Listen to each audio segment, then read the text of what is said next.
बढ़ जाते हैं। अगर मैं आप सबसे ये पूछूं कि आपकी पसंदीदा रचना कौन सी है, पसंदीदा राइटिंग्स कौन सी है, किताब कौन सी है, कृति कौन सी है, तो आप एक ऐसी किसी कृति का नाम बताएंगे जो किसी बड़ी भाषा में होगी, जो प्रकाशित होगी, जो पुरस्कृत होगी, संभवतः पाठ्यक्रम में शामिल होगी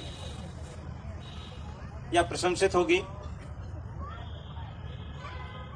हम उन रचनाओं से परिचित हो पाते हैं जिनसे हमें परिचित कराया जाता है, और वो सब कुछ सायास है जिन रचनाओं के बारे में हम जानते हैं।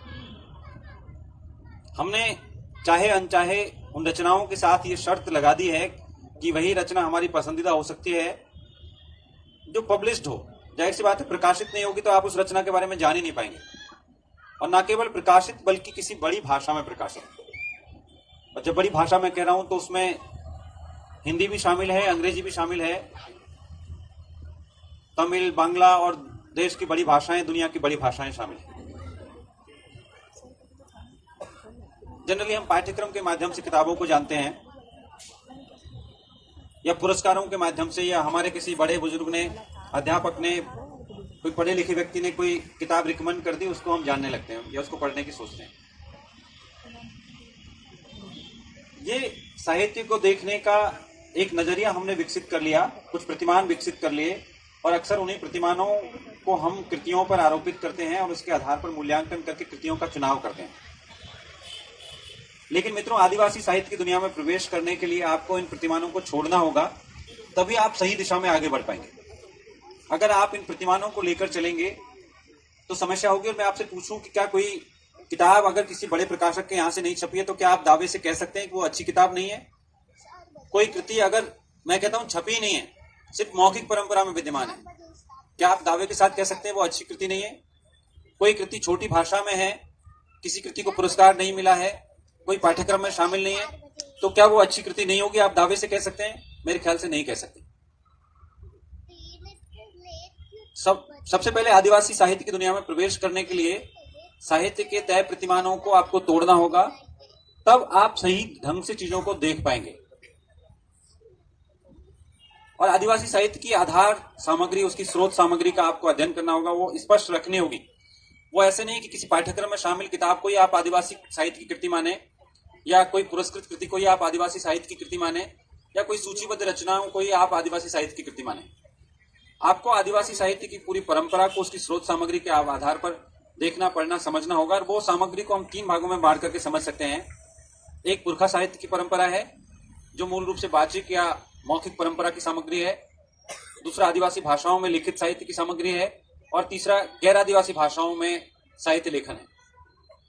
इस पूरी सामग्री को आप सामने रखेंगे तो पूरा सिनेरियो आपके सामने स्पष्ट हो सकेगा। अगर आप सिर्फ पाठ्यक्रम की किसी रचना या किसी एक भाषा की रचना या पुरस्कृत प्रशंसित रचनाओं के आधार पर आदिवासी साहित्य को समझना चाहेंगे तो गलत दिशा में आगे बढ़ जाएंगे। इसमें से युवा लेखकों के नजरिए से आप देखने की, समझने की कोशिश करें कि वो क्या लिख रहे हैं, उनके विषय क्या हैं, उनके मुद्दे क्या हैं, उनकी चुनौतियां क्या हैं। तो वो स्वयं, उनमें से कई मुद्दे आदिवासी साहित्य के भी मुद्दे हैं, जिस वजह से इस 3 तरह की सामग्री में से युवाओं की सामग्री या युवा जिसमें दखल रखते हैं वो मुख्य तौर पर गैर आदिवासी भाषाओं में रचित रचनाओं से। पुरखा साहित्य से उनका बहुत ज्यादा ताल्लुक नहीं बन पा रहा, आदिवासी भाषाओं में वो लिख नहीं पा रहे।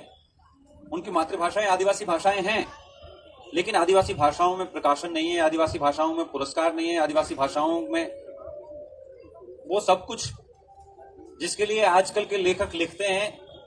अगर आप किसी से पूछें कि भाई आप क्यों लिखना चाहते हो, क्यों लिखते हो आप,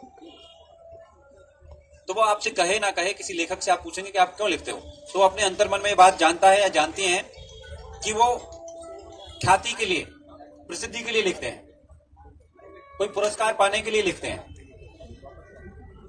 कोई लाभ पाने के लिए लिखते हैं। जबकि साहित्य की ये बहुत सीमित समझ है, एक बहुत सीमित दायरा है। आदिवासी दुनिया में तो ये माना गया है कि साहित्य तमाम कला माध्यमों की तरह आदिवासी जीवन का अनिवार्य हिस्सा है। रामदयाल मुंडा तो कहा ही करते थे, नाची से बाचे, जो नचेगा वो बचेगा।